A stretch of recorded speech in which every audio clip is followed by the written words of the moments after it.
Es sábado 26 de agosto del año del Señor 2023. El Evangelio está tomado de San Mateo, capítulo 23, versículos del 1 al 12.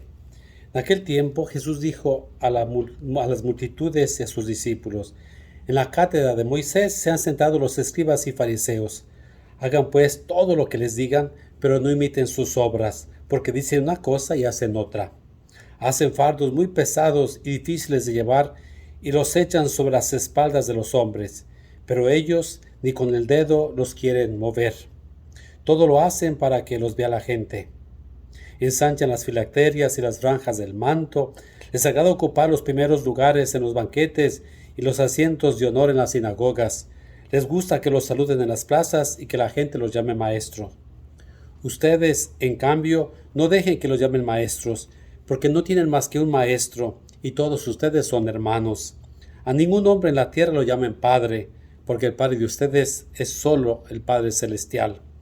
No se dejen llamar guías, porque el guía de ustedes es solamente Cristo. Que el mayor de entre ustedes sea su servidor, porque el que se enaltece será humillado, y el que se humilla será enaltecido. Palabra del Señor. Este capítulo 23 del Evangelio de San Mateo es una grande diatriba, una grande crítica de Jesús a los escribas y a los fariseos. Que alguien dice que hay que leer este capítulo con un poquito de sal, es decir, cuidándonos de no criticar más allá de lo que debiéramos de criticar, al final de cuentas. Ahora, es la grande polémica que Jesús y los primeros cristianos tuvieron con los escribas y los fariseos. ¿Por qué? Porque ellos, los escribas, conocían las Sagradas Escrituras al revés y al derecho, y Jesús, en cierta manera, un escriba, era un maestro de la ley también, Jesús, un rabino. Y los fariseos eran gente piadosa que buscaba llevar a la práctica la ley de Moisés. Ahora estaban compitiendo por la gente, es decir, ¿a quién iban a seguir? ¿A Jesús con su nueva interpretación de la ley o a los escribas y fariseos? Los escribas y fariseos vieron en Jesús un rival muy poderoso y por eso van a buscar deshacerse de él y ciertamente que lo consiguieron, hacer que Jesús fuera crucificado por las autoridades romanas, porque no estaban de acuerdo en la interpretación que Jesús hacía de la ley. Ahora, Jesús no vino a abolir la ley, no vino a hacer que cada quien haga lo que le dé su gana, sino vino a darle una interpretación más auténtica de la ley, de cierta manera más rigurosa, más fiel, es decir, que es lo que Dios quiere. Porque nos pudiéramos quedar en las puras exterioridades de la ley, cumplir la ley por la ley al pie de la letra, pero no el sentido y el espíritu. Y en esa diatriba, este capítulo 23 es una grande crítica contra los escribas y los fariseos. Y cuando San Mateo escribió este evangelio hacia el año 80-85, había una gran disputa entre los cristianos y los judíos, guiados por los fariseos. Que ellos, ese grupo de los fariseos y los escribas, fueron los que lograron rescatar al judaísmo para que no se extinguiera como religión. Le dieron una nueva forma.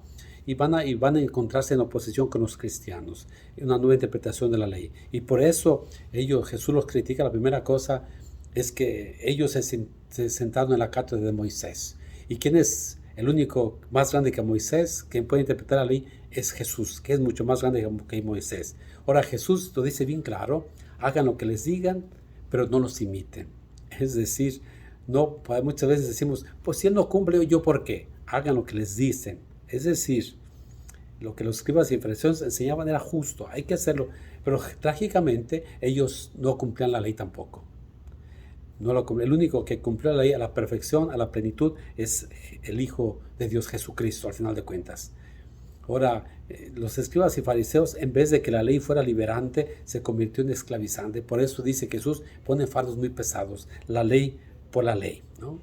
Y si entraba un cierto orgullo por conocer la ley y por cumplirla, y se sentían superiores a los demás, veían a los demás como chusma, como gente de pueblo, gente incapaz de cumplir la ley, y por eso tenían un cierto prestigio, una cierta autoridad sobre la gente, y les gustaba que los trataran bien, que les llamaran maestro, y por eso Jesús habla que nadie es maestro. Es decir, en la comunidad cristiana hay servicios, y llamamos ministerio, ministerio sacerdotal, el ministerio de lector. La palabra ministerio quiere decir servicio. Son servicios importantes en la comunidad cristiana, pero no te da ninguna prerrogativa sobre los demás.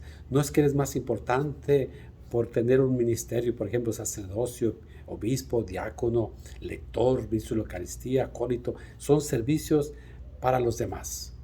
Ahora, en verdad solamente hay un maestro que es Cristo Jesús. Solamente Él es el único maestro. Todos los demás somos discípulos. No hay más que un Padre, Dios, ciertísimamente. Pero en analogía, como vamos a Dios como Padre, y por eso llamamos al que nos dio la vida en esta tierra, papá. Tenemos Cristo ser maestro, y por eso el que me enseña aquí el Evangelio lo podemos llamar como maestro. Pero lo más importante es que todos somos hermanos, al final de cuentas. Somos una comunidad alternativa. Ojalá fuera así, ese gran ideal. Y Jesús lo dice, la Trinidad del Evangelio de hoy, que el mayor entre ustedes sea el servidor. Es decir, te quieres encumbrar, vas arriba, ¿y cuál es tu cumbre? Ser servidor de todos. Y Jesús pone el ejemplo muy bien. En el capítulo 12 de San Juan, cuando Jesús lava los pies a sus discípulos, es allí al final de cuentas, en la donación total. No es en el que decimos que se te suba el cuello, sino es en el servir a los demás. Hoy es sábado, recordamos a la Virgen María. Mañana, domingo, hay que ir a misa sin excusas, ¿no? Enamórate del Señor, lee la palabra del Señor, escucha al Señor y vive tu vida de todos los días sirviendo a los demás. Vemos la intercesión de la Virgen María. Dios te salve María, llena eres de gracia, el Señor es contigo. Bendita tú eres entre las mujeres, y bendito es el fruto de tu vientre Jesús. Santa María, Madre de Dios, ruega por nosotros los pecadores, ahora y en la hora de nuestra muerte. Amén. Que Dios te bendiga, te muestre su rostro y te dé su paz hoy y siempre. Amén.